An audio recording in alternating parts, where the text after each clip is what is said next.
তো আমরা যখন অপারেশন করি কানের পর্দা, তখন কিন্তু পর্দা অপারেশন পরবর্তী এটি অনেকেই জানে না যে কানের মধ্যে আমরা কি কি দিয়ে থাকি, সেই বিষয়টি কিন্তু আজকে জানানোর প্রয়োজন আছে। যেমন আমরা প্রথমে তার কানের মধ্যে একটি দুইটি সুপ্রাটলি প্যাক দিয়ে রেখেছিলাম, যেটি আমরা 7 দিন পর বের করি।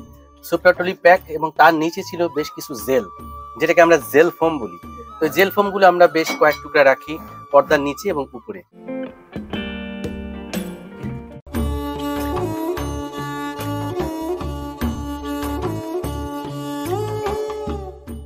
এটা আপনার ঘর নাকি? হ্যাঁ হ্যাঁ, আচ্ছা আচ্ছা, ভাবি কি আছে? হ্যাঁ হ্যাঁ আছে আছে।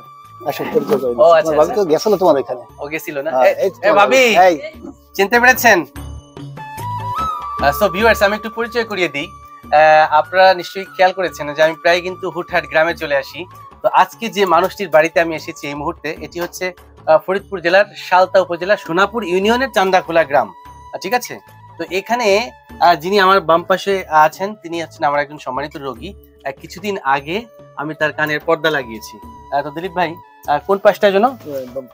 আচ্ছা আচ্ছা, একটু আপনারা দেখেন, এই যে দিলীপ ভাইয়ের বাড়িতে চলে এসেছি আমি, এবং এসেও তার কানটা চেক দিয়ে যাচ্ছি। কারণ হচ্ছে যে সে আমার একই মানে কি বলবো উপজেলার বাসিন্দা। আমরা তার এই যে বাম কানের পর্দা প্রতিস্থাপন করেছিলাম, এবং দেখুন এখানে কোনো স্মৃতিচিহ্ন নেই। আপনারা যারা কান পাকা রোগের সমস্যায় ভুগছেন তারা হয়তো ভয় পেয়ে যান যে কিভাবে পর্দা লাগায়, পর্দা লাগালে কান আবার কেটে ফেলা লাগে কিনা, কানের অপারেশন করার সময় কানটাকে আবার স্বাভাবিক অবস্থায় আসবে কিনা, এটা নিয়ে তো অনেক দুশ্চিন্তা দুর্ভাবনা থাকে। দিলীপ ভাই আপনারও তো বলে ছিল, তাই না? ছিল না? আচ্ছা, সো অপারেশন একটি সফলভাবে আমরা সম্পন্ন করেছি। কিভাবে করেছিলাম সেটা নিয়ে একটু আজকে কথা বলবো। তবে তার আগে আপনারা দেখেন সবাই কিন্তু খাওয়ায় ব্যস্ত আছে।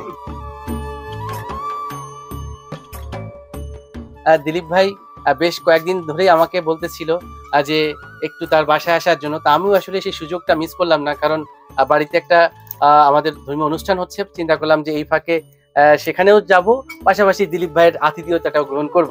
দিলীপ ভাই এবং যে ভাবি যে হঠাৎ করে যে আচমকা যে এত কিছু মানে আয়োজন করেছে এবং পরিবেশন করবে, এটা আসলে আমি কল্পনাও করতে পারিনি। এই যে ডিশ ভর্তি দেখা যাচ্ছে হাঁসের মাংস, আতপ চালের যে এই যে একটা পিঠার মতনই, এবং রুটি ছিদ্র রুটি বলা হয়, এটা দিয়ে যখন হাঁসের মাংস খাওয়া হবে, এটার আসলে তুলনায় হয় না, তাই তো? তুলনায় হয় না হাঁসের মাংস। আচ্ছা, আমি একটু টেস্ট করে জানাবো কেমন হয়েছে রান্না, ঠিক আছে? মানে জাস্ট অসাম, অসাধারণ। থ্যাংক ইউ ভাবি, সুন্দর করে রান্না করেছেন। দেশি মুরগি আছে না? আবার দেশি মুরগি বসে, তাই তো? হ্যাঁ। আমরা যখন শহরে খাওয়া দাওয়া করি ম্যাক্সিমাম খাবারের মধ্যে কিন্তু আসলে ভেজাল। দেশি মুরগির কথা বলে কি দিয়ে দেয় জানেন? দিয়ে দেয় হচ্ছে যে কি জন্য বলে, এটা পাকিস্তানি কি একটা আছে কক টাইপের, এই হাড্ডি চাবালে তার মধ্যে কোনো কিছুই নাই, মানে কোনো রস স্বাদ কিছুই পাবে না। অর্থাৎ পার্থক্যটা এখানেই যে একটা দেশি মুরগি বা মোরগ বা হাঁস, এগুলো হচ্ছে যে প্রাকৃতিক ভাবে যে খাবারগুলো থাকে সেগুলোই খাচ্ছে, কোনো আর্টিফিশিয়াল কোনো ফিডস তারা নিচ্ছে না, তাই না? ঘুরে ঘুরে সূর্যের আলোতে যখন খাচ্ছে, তাদের ভেতরে যে মানে কি বলবো যে মানে মাংস, সেগুলো কিন্তু 100% পিওর, এবং সেটাতে কোনো রকম কোনো ধরনের পার্শ্ব প্রতিক্রিয়া নেই খেলে পরে। অর্থাৎ যখনই আমরা একটা মানে ভেজাল খাবার খাই অথবা এরকম প্রক্রিয়াজাত খাবার যেই প্রাণীগুলো খায়, ফিডস খায়, খেয়ে বড় হয়, সেটার মধ্যে বিভিন্ন ধরনের কেমিক্যাল থাকে। সেটা খেলে আসলে আমাদের মানব শরীরে অনেক ধরনের সমস্যা দেখা দিতে পারে, রোগ ব্যাধি দেখা দিতে পারে। এই যে দেখেন এত এত করে হৃদরোগ হচ্ছে, এই যে অ্যালার্জিক সমস্যা হচ্ছে, এই যে বিভিন্ন টাইপের প্রবলেম হচ্ছে, কারো ইউরিক অ্যাসিড লেভেল বেড়ে যাচ্ছে, কারো সিরাম ক্রিয়েটিনিন লেভেল বেড়ে যাচ্ছে, মানে কিডনি বিকল হয়ে যাচ্ছে, লিভার বিকল হয়ে যাচ্ছে। কেন? কারণ আমাদের খাদ্যাভ্যাসে একটা বিশাল পরিবর্তন এসেছে। আমরা প্রাকৃতিক খাবার ছেড়ে দিয়ে আমরা খাচ্ছি কি ভেজাল জাতীয় খাবার, আমরা খাচ্ছি কি প্রক্রিয়াজাত খাবার, আমরা খাচ্ছি কি বিভিন্ন ধরনের কেমিক্যাল মিশ্রিত খাবার। যে কারণে আমি এনকারেজ করি সবসময় গ্রামের ন্যাচারাল খাবারগুলো। এবং চাইলে কিন্তু শহরেও কিন্তু গ্রামের মতন করে অনেক সময় মানে ছাদ কৃষি কিন্তু অনেকে করে, অর্থাৎ ছাদের উপরে অনেকে কিন্তু ফল ফুল লতা পাতা বা বিভিন্ন ধরনের পশু পাখিও কিন্তু লালন পালন করছে। সেই জিনিসগুলোকে আমি সবসময় এনকারেজ করবার চেষ্টা করছি।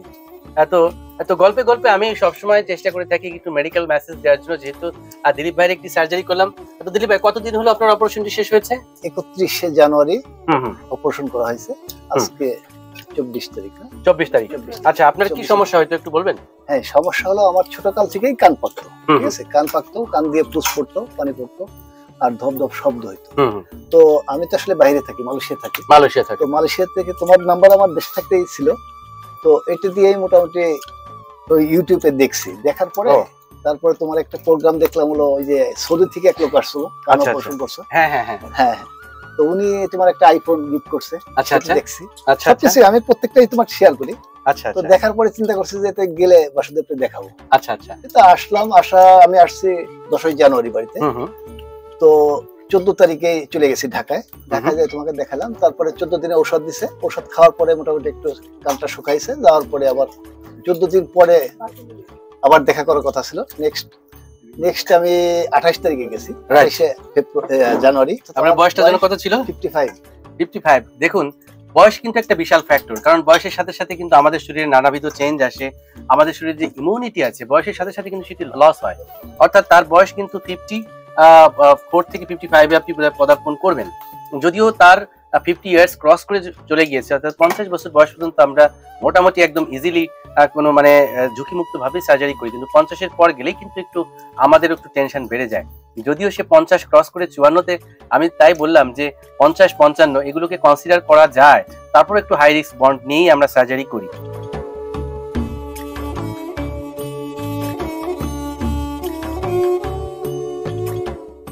মোটামুটি ইনশাআল্লাহ সাকসেস ভাবে অপারেশন হয়।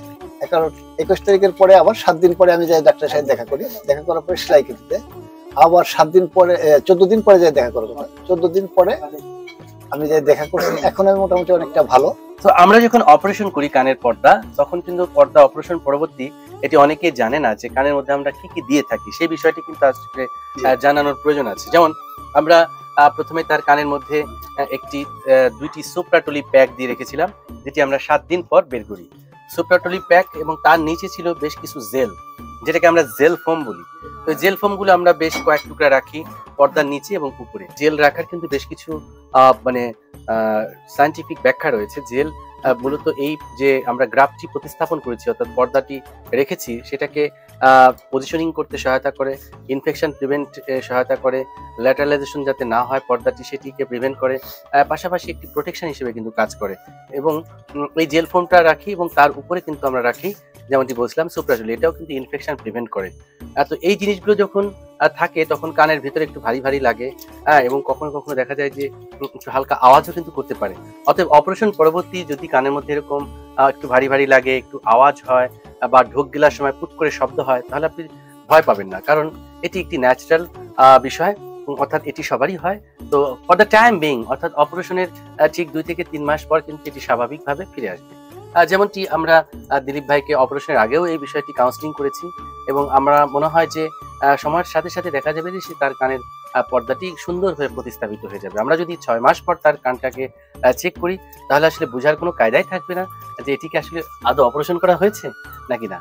তো এই বিষয়টাই কিন্তু আপনাদেরকে আমি আসলে সবসময় মানে বার্তা দিতে চাই, যারা কান পাকা রোগে ভুগছে। দেখুন, কান কিন্তু খুব মহামূল্যবান সম্পদ। কান না থাকলে কিন্তু আপনি এই পৃথিবীর এই সুন্দর আওয়াজ কখনোই গ্রহণ করতে পারবেন না। তো আসুন আমরা কানের যত্ন নিই। তো দিলীপ ভাই, এই যে একটা অপারেশন হলো, আপনার কি অভিজ্ঞতা হলো? আপনার কি বার্তা রয়েছে মানুষের জন্য, যারা ভয় পায়, যারা কানের অপারেশনের কথা শুনলেই ভয় পেয়ে লুকিয়ে পড়ে, অপারেশন করতে চায় না, তাদের উদ্দেশ্যে আপনার কি বলবার রয়েছে? আসলে ভয় পাওয়ার কিছু নাই, এটা আসলে মনের সাহস কিছু না।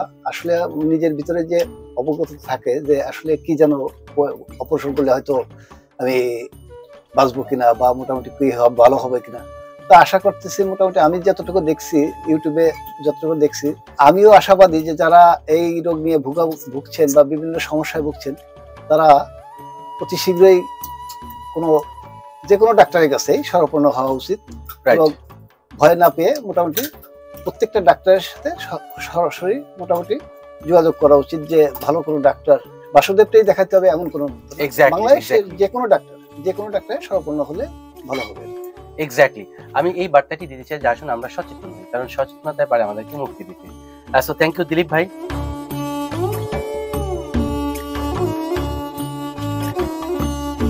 চাচি আম্মা, ও এদিকে আসেন। এই যে আমার চাচি আম্মা, দিলীপ ভাইয়ের আম্মু, ঠিক আছে?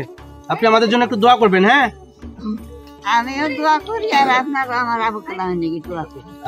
আচ্ছা আচ্ছা আচ্ছা। তো কালাম ভাই, আপনার এই যে কানটা না, এই কানটা এখন এই মুহূর্তে সব ঠিকঠাক আছে, তবে যেহেতু গ্রামে আছেন, ডুব দিয়ে গোসল করার দরকার নেই, ঠিক আছে? আর হ্যাঁ, আর বিদেশে যাওয়ার আগে আগে আপনি একবার আমাকে ফলো আপে আসবেন, ওই সময় আপনাকে আমি একটা প্রেসক্রিপশন করে দিব, বিমানে ওঠার সময় আপনি কিভাবে চলবেন সব দিক নির্দেশনা দিয়ে দিব, ঠিক আছে? ওকে, সো ভিউয়ার্স, দেখুন এই গ্রামের মানুষগুলো কত সুন্দর হয়, আসলে পরে তারা প্রাণ ভরে দোয়া করে, মাথায় হাত দিয়ে আদর করে, খাওয়ায়, ঠিক আছে? এই মানুষগুলোর কথা আসলে আমি কখনোই ভুলবো না। আসুন আমরা গ্রামে আসি, কারণ গ্রামই হচ্ছে আমাদের শিকড়। এই শিকড়কে ভুলে আমরা কখনোই থাকতে পারি না এবং থাকাটা সম্ভবও না। আর তো আমরা বারবার ফিরে আসবো গ্রামে, গ্রামের মানুষকে একটু ভালোবাসবো, তাদের পাশে দাঁড়াবো, হ্যাঁ, সেই স্বপ্নই দেখি। এবং দেখা হবে কোনো একটি গ্রামে কোনো এক নতুন কোনো মানুষের সাথে কোনো একটি বিষয় নিয়ে আলোচনা করবো। সে পর্যন্ত আপনারা সবাই ভালো থাকুন, সুস্থ থাকুন এবং নিরাপদে থাকুন।